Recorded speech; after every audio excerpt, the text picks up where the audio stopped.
பார்த்தீங்கன்னா எங்கள் பாப்பா பீஃப் சாப்பிட்றத கழுவி காரத்தெல்லாம் எடுத்துருவேன். அவங்க மசாலா போட்டு பெரட்டி வச்சுருப்பாங்க. தோசைக்கல்ல போடுறதுக்கு முன்னாடியே வாங்கிட்டு வந்துடுவேன். இன்றைக்கி கொஞ்சம் அதிகமாக வாங்கிட்டு வந்தேன். இது 70 ரூபா. கொஞ்சம் தின்னுடுச்சு தேன்மொழி. இப்படி கையில் எடுத்து ஒன்று ஒன்றா கொடுத்தா சாப்பிடும். அது யோசித்து தான் சாப்பிடும் மேடம். ஆண்டா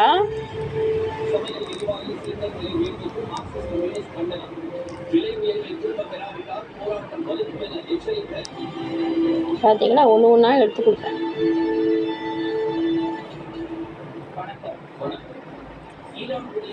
இந்தாடி தங்க பொண்ணு இந்த